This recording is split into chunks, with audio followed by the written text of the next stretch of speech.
আজকে তোমাদের দেখো আমি ছোলা ভেজে দেখাবো।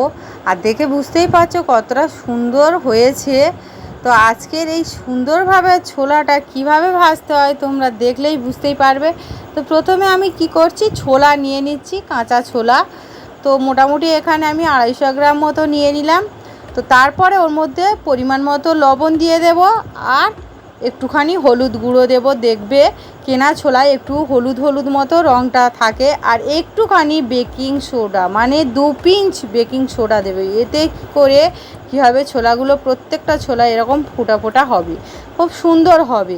তো দেখো, তারপরে একটু জল নেব হাতে করে অল্প একটুখানি, তারপরে খুব সুন্দর করে মোটামুটি লবণ, হলুদ আর বেকিং সোডা খুব সুন্দর ছোলার সঙ্গে ভালো করে মিশিয়ে নেব, যাতে প্রত্যেকটা ছোলার গায়ে কিন্তু এই লবণ, হলুদ আর মানে বেকিং সোডাটা মিশে যায়। তারপরে এইভাবে আস্তে আস্তে প্লেটে ছড়িয়ে দেব। দিয়ে আমি এটা 3-4 ঘন্টা মোটামুটি টানা রোদে শুকিয়ে নেব। 3-4 ঘন্টা শুকিয়ে নিলে কিন্তু খুব ভালো হবে।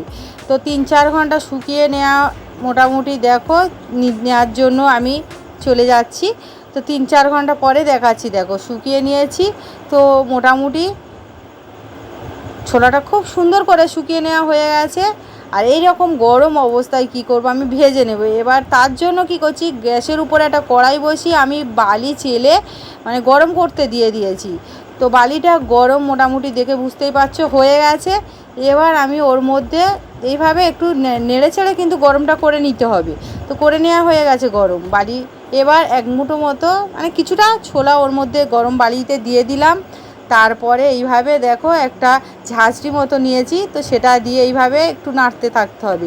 তাহলে কি হবে, ছোলাগুলো কি সুন্দরভাবে ফুটে যাবে। দেখো কি সুন্দরভাবে ফুলছে, দেখো দেখে বুঝতেই পারছো একটা একটা করে কত সুন্দরভাবে ফুলে যাচ্ছে। তো দেখো এইভাবে কিন্তু একটা একটা করে ছোলা কিন্তু খুব সহজেই ফুলে যাচ্ছে। তো মোটামুটি আমি এইভাবে ফুলে গেল। তো এবার আমি ঝাঁঝরির সাহায্যে বালি থেকে সেঁকে তুলে নিচ্ছি। দেখো আবারও ওই সব কটা তুলে নেওয়া হয়ে গেল, আবারও কিছুটা আবারও দিয়ে দিলাম। তো তারপরে আবারও এইভাবে ঝাঁঝরির সাহায্যে এইভাবে নাড়তে থাকবো বা মিশিয়ে নিতে থাকবো বালির উপরে।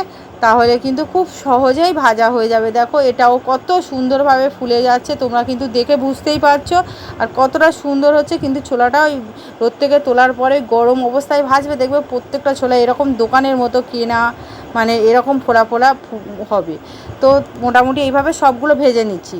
ভাজা হয়ে গেছে, এবার আমি একটা প্লেটের মধ্যে নিয়ে নিচ্ছি। দেখো কতটা সুন্দর হয়েছে, দেখো প্লেটের মধ্যে আমি কিন্তু ঢেলে নিচ্ছি। আর এরকম বর্ষার দিনে কিন্তু এরকম ছোলা ভাজা খেতে কিন্তু দুর্দান্ত লাগে। বিকেলবেলা বসে বসে এমনি খেতে, গল্প করতে করতে খেতে খুব সুন্দর লাগে। তো খুব সহজেই কিন্তু তোমরা এইরকমভাবে ফোটা ফোটা ছোলা কিন্তু বাড়িতে বানিয়ে নিতে পারো। আর আজকের মতো ভিডিওটা কিন্তু এখানেই শেষ করলাম। দেখা হবে পরের রেসিপিতে।